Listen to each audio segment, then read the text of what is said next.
Being the quiet one in a family of extroverts isn't easy, especially when they mistake your silence for weakness.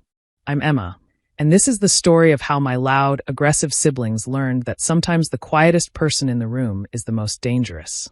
Our family business, Davidson Technologies, was started by our father in his garage 30 years ago. What began as a small electronics repair shop grew into a $50 million company specializing in innovative medical device components. Growing up, all three of us children, me, my older brother Nathan, and my younger sister Olivia, worked in the business during summers and school holidays. While Nathan and Olivia spent their time networking, attending industry parties, and making flashy presentations, I preferred working in the research and development department. The quiet hum of the lab, the methodical process of innovation, and the satisfaction of solving complex problems suited my personality perfectly. "You should get out more," Olivia would say, flipping her perfectly styled hair. "Nobody even knows you're a Davidson. You're practically invisible." Nathan was worse. "How do you expect to run a business when you can't even make a proper presentation? You can barely look people in the eye." What they didn't understand was that while they were busy being seen, I was busy learning. Every aspect of our product development, every innovation, every breakthrough, I was there quietly making it happen. Dad knew, though. He always knew. "Keep doing what you're doing, Emma," he'd tell me during our private conversations in the lab. "They see the show, but you understand the soul of this business." I should have known things would change after Dad's heart attack. He survived, thankfully, but his doctors insisted he step back from day-to-day operations. That's when the power struggle began.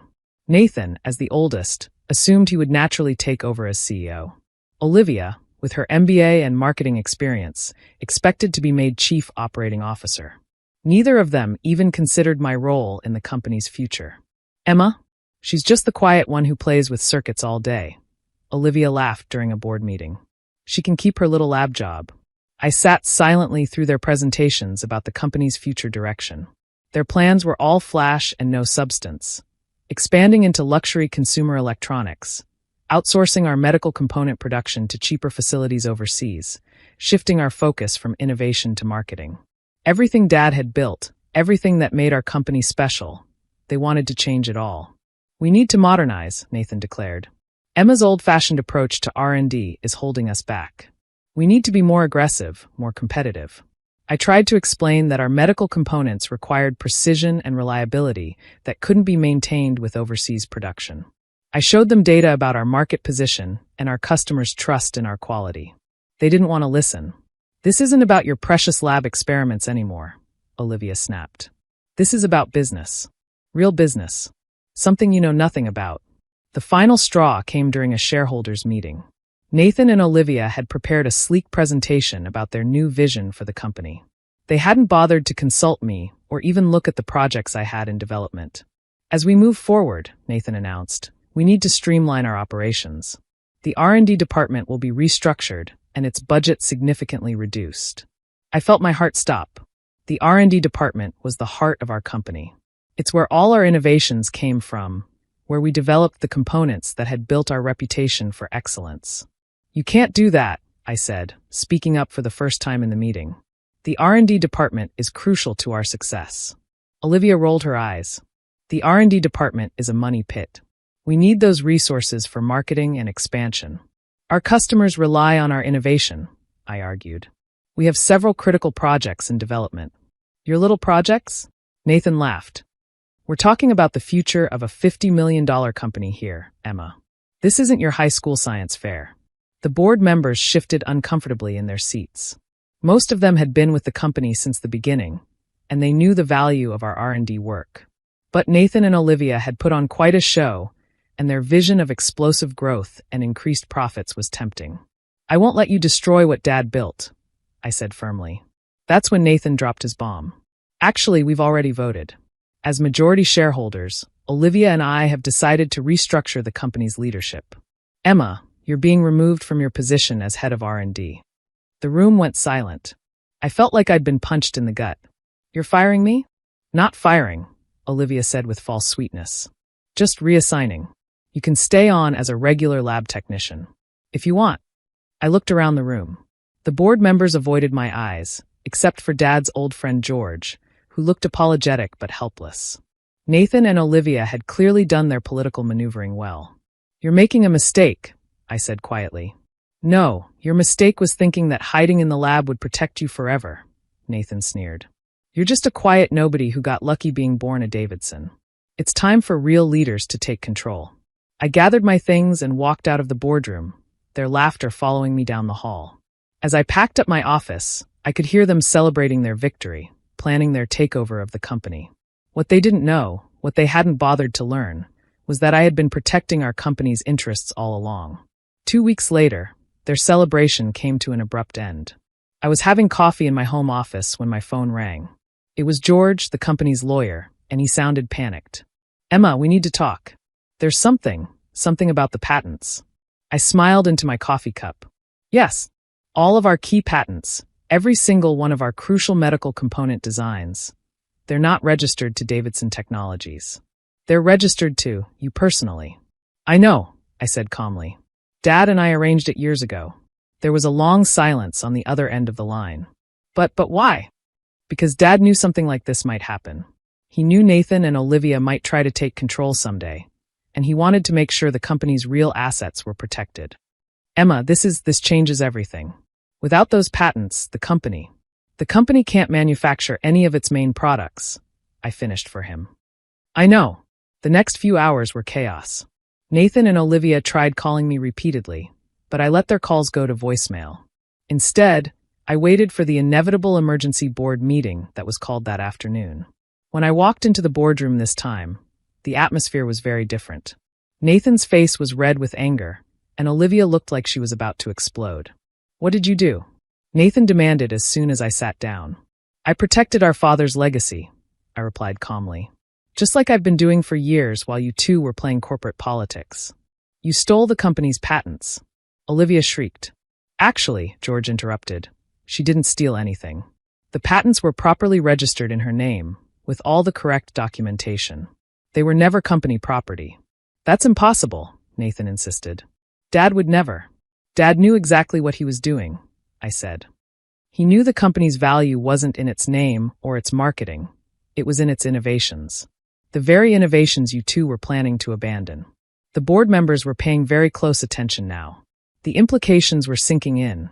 Without the patents, all those grand plans for expansion were worthless. "So what do you want?" Nathan finally asked, his voice tight with suppressed rage. "I want what Dad always wanted, for this company to continue being a leader in medical component innovation. I want the R&D department restored, with its full budget. And I want to be reinstated as Chief Technology Officer, with final say over all product development decisions." "Or what?" Olivia challenged. "Or I'll take my patents elsewhere. I've already had several interesting offers from your competitors." The room erupted in chaos. Nathan and Olivia started shouting, board members began arguing amongst themselves, and George just sat there with a small smile on his face. Finally, one of the senior board members called for order. "I think," he said carefully, "that we need to reconsider our recent decisions about the company's direction." The negotiations took several days. Nathan and Olivia fought every step of the way, but they knew they had no choice. Without the patents, Davidson Technologies was just an empty shell. In the end, we reached a compromise. I would return as CTO with expanded authority over product development. The R&D department's budget would be restored and even increased. Nathan would remain CEO, but with limited power to change company direction without board approval. Olivia would handle marketing and public relations, but within strict guidelines that maintained our focus on quality and innovation. "You played us," Nathan said bitterly after the new contracts were signed. "All these years, we thought you were just the quiet one, the weak one." "I wasn't playing anything," I replied. "I was just doing my job, protecting what mattered most to this company. Maybe if you'd spent more time understanding the business instead of trying to control it, you would have known that." The changes in the company were immediate and positive. Our customers were relieved to learn that our commitment to quality and innovation would continue. The R&D department's morale soared, and several key projects that had been put on hold were quickly brought back into development. Even Nathan and Olivia eventually had to admit that the company was stronger with all of us working together, them handling the public face of the business while I ensured we maintained our technical excellence. Dad came to visit me in the lab a few weeks after everything settled down. He was officially retired now, but he liked to check in occasionally. "You did good, Emma," he said, looking around at the busy researchers and prototype designs. "You protected the heart of the company, just like I knew you would." "You could have told them about the patents," I pointed out. "Saved us all some drama." He chuckled. "Sometimes people need to learn lessons the hard way."